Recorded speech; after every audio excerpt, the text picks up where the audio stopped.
नमस्कार, आप देख रहे हैं किसान बुलेटिन। मैं हूं आपके साथ प्राची तिवारी। खबरें तो बहुत हैं जो आगे मैं आपको विस्तार से बताऊंगी, लेकिन एक बार नजर डाल लेते हैं खेती किसानी और गांव से जुड़ी आज की सबसे बड़ी हेडलाइंस पर।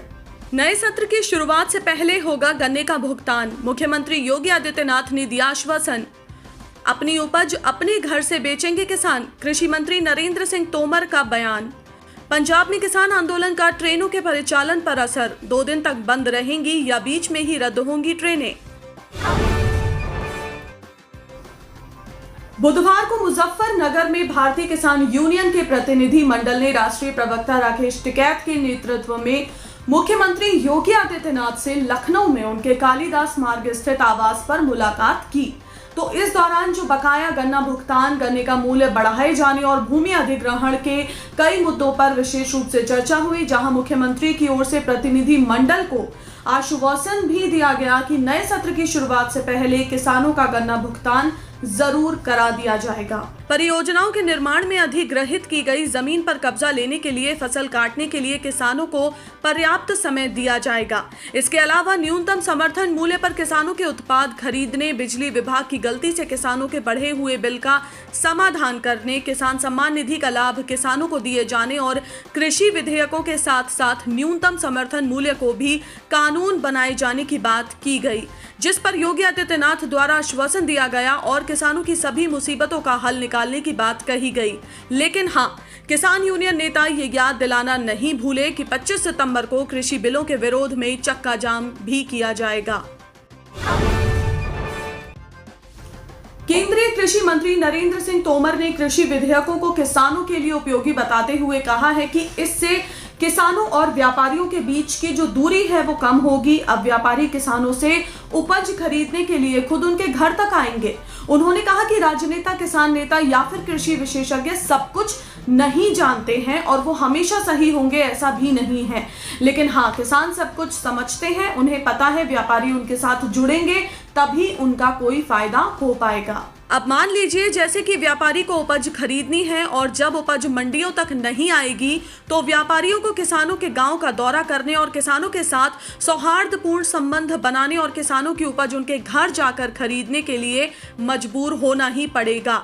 साथ ही उन्होंने कहा कि किसानों को अब अपनी उपज बेचने के लिए कहीं जाने की आवश्यकता नहीं होगी। छोटे किसान मंडी में अपनी उपज लाने में विफल रहते हैं, इस डर से कि लॉजिस्टिक लागत से लाभ मिलने की संभावना कम हो जाएगी। कभी कभी जब वो अपनी उपज को मंडियों में लाते हैं तो वो सरकार द्वारा दिए जाने वाले न्यूनतम समर्थन मूल्य का लाभ भी नहीं ले पाते हैं। अब हम उन्हें अपने घरों, खेतों और गोदाम से अपनी उपज बेचने की आजादी दे रहे हैं।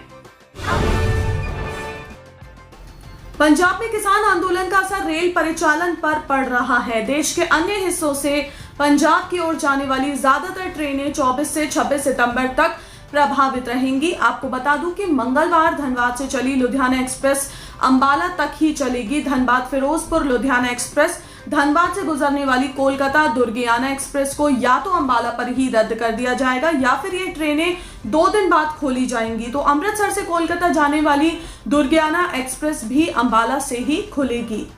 अमृतसर से अंबाला के बीच इस ट्रेन को भी रद्द कर दिया गया है। यात्री ट्रेनों के साथ पंजाब जाने और वहां से खुलने वाली पार्सल स्पेशल ट्रेनों को भी दिल्ली तक चलाने का निर्णय लिया गया है।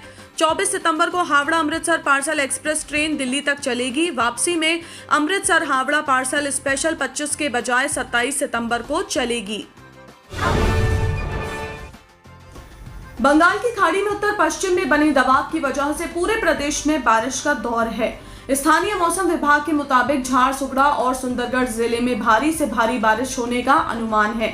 इसके लिए विभाग ने चेतावनी भी जारी की है, जहां 24 और 25 सितंबर को मौसम हो सकता है कई जगह साफ बना रहे, लेकिन 26 तारीख को तेज बारिश की संभावना जताई गई है।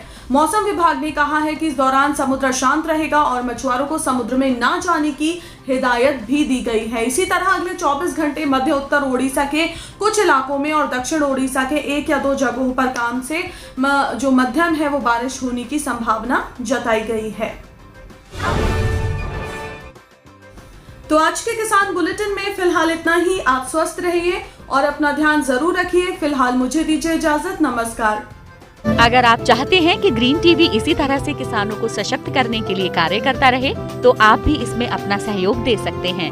डिस्क्रिप्शन पर जाकर दिए गए लिंक पर क्लिक करें, पेटीएम करें, NEFT और क्रेडिट कार्ड के जरिए भी आप हमें सहयोग दे सकते हैं। अगर आप हमारा ये वीडियो YouTube पर देख रहे हैं तो हमारे चैनल को सब्सक्राइब करें और अगर FB पर देख रहे हैं तो इसे लाइक करें और शेयर करें।